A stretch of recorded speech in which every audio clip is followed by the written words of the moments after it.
I'll start with you, Mr. Winkowski.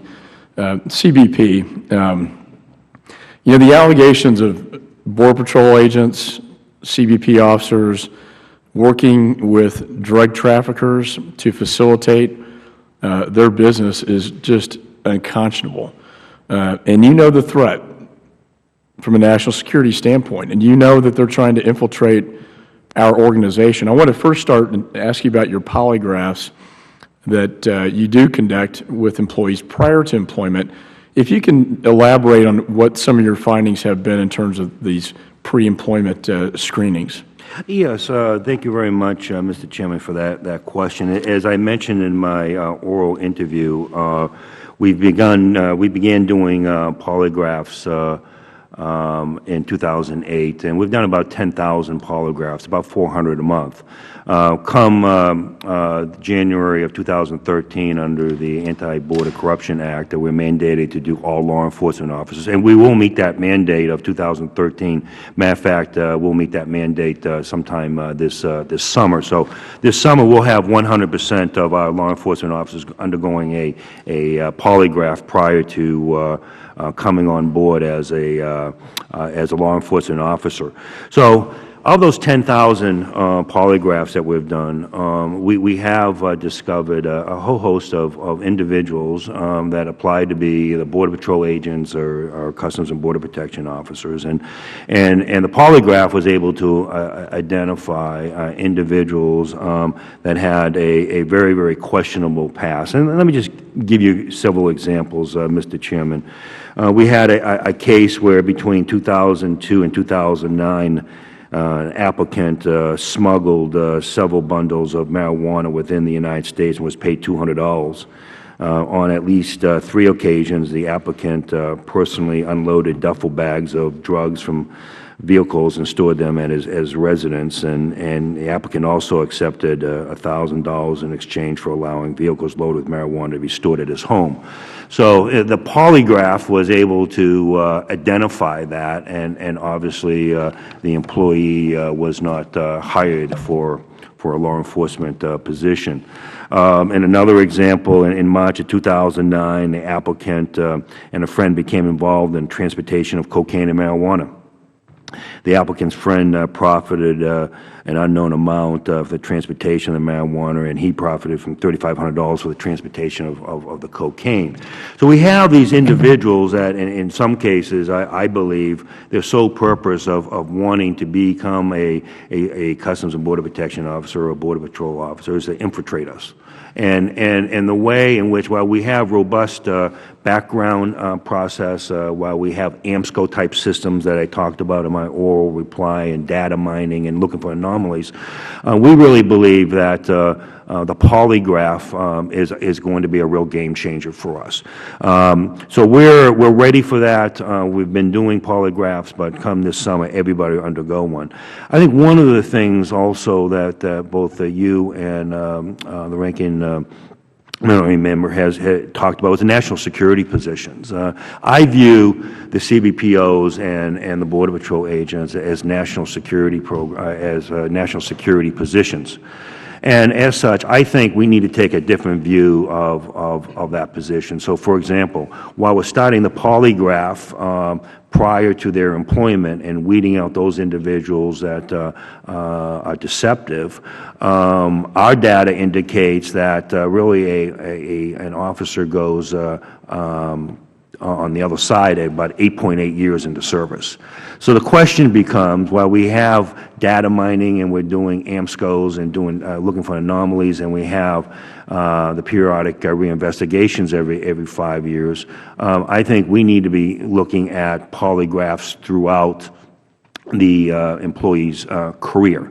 I think that is very, very important, and we'll work with the Office of Personnel Management towards that end. But I couldn't agree more with what you said and Mr. Keating said about the national security positions. Let me say I agree with you that it really is a national security issue, and I think the cases that you discussed in terms of pre-employment screening with polygraphs demonstrates that they are trying to infiltrate our law enforcement. Yes. There are other law enforcement agencies that require post-employment polygraphs. And you and I talked about this yesterday.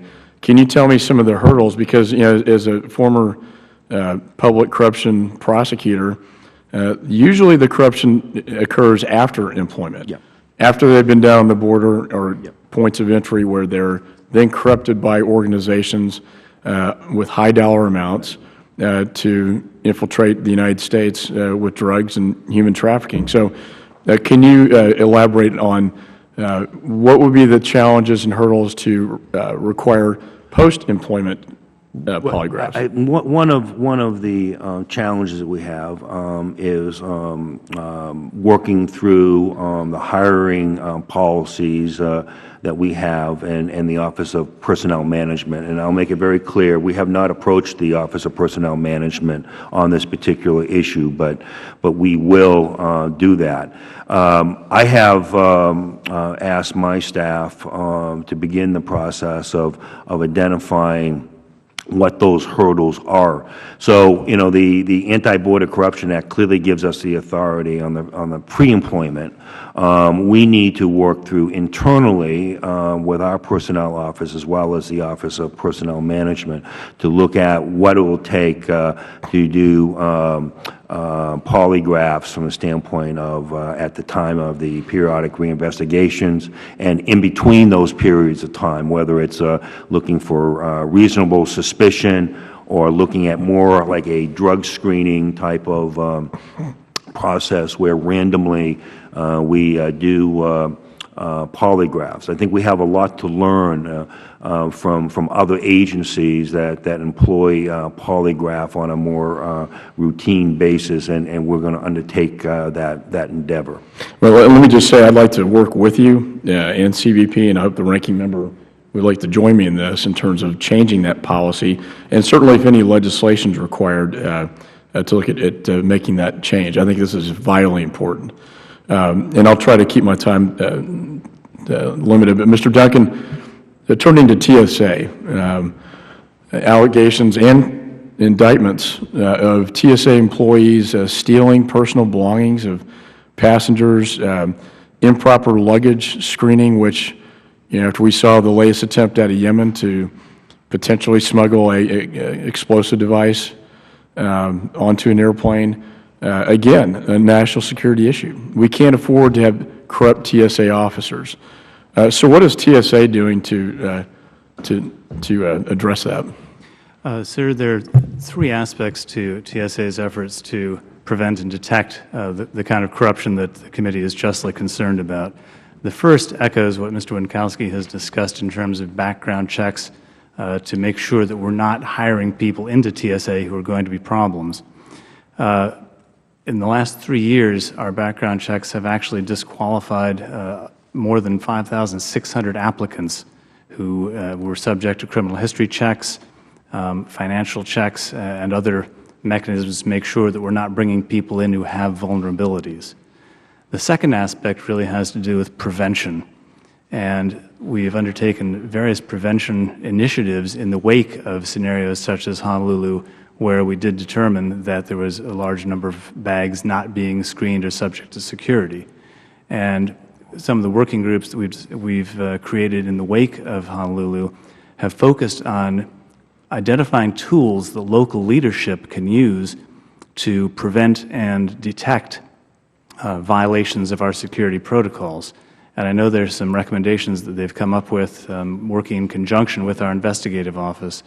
And those recommendations are focusing on metrics and on other kinds of reports that can be used by field leadership so that we can identify difficulties before they blossom into full-blown corruption. Now, let me, because my time is limited, a 22-count indictment, TSA employees took payments to provide drug couriers unfettered access through the Los Angeles International Airport so drugs could be smuggled into the United States. That is outrageous. And really unacceptable. I understand what you're trying to do pre-screening. As I understand it, you mentioned a tracking system that you're implementing to basically a systematic tracking system to look at this misconduct. You have 400 different offices out there, yet it's not integrated into one system. I understand you're trying to develop that. When do you anticipate that that will be completed?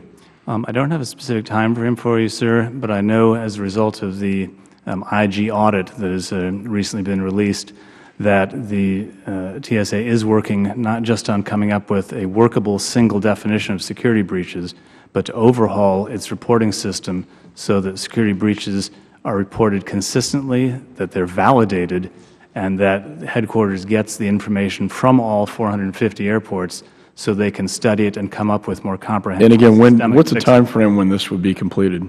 I'll have to get back to you on that, sir. Okay, I'd appreciate that. And moving on to ICE, accepting thousands of dollars in bribes to provide documentation,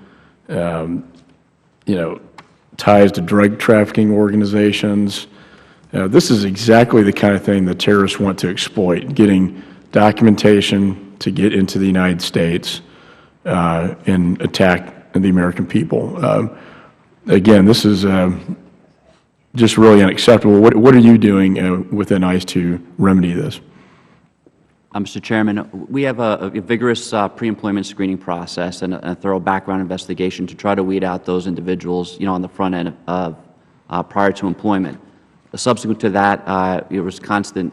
All new employees go through ethics and integrity training. We have an annual requirement to take an integrity awareness program, which is a policy for all employees to kind of refresh responsibilities and rules of conduct.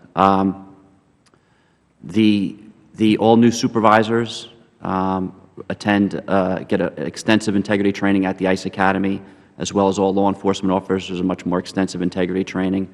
We put out constant guidance regarding the guidelines on reporting employee misconduct. Oftentimes, information is received from a coworker or a colleague that sees that something doesn't seem right, or they have actual information. So we kind of constantly going back and educating the workforce and making sure that they know what the standards of integrity, what the agency expects from them, and the proper ways to report that. I discussed briefly about we have offices located nationwide. Upon receipt of the allegation, we are required to refer to the DHS-OIG and either maybe work in investigation collaboratively with them, but if they decide to not retain that for investigation, refer it back to our office, and we would address it as swiftly as possible. In conclusion, we need to move on. I looked at some of your manuals. There's really doesn't seem to be any overarching policy within ICE, and there's no specific ethics policy for ICE employees. It's very, very generic. And I would ask that you maybe go back and look at that in terms of specific ethics policies that you could direct towards your employees. A lot of this is just common sense, though.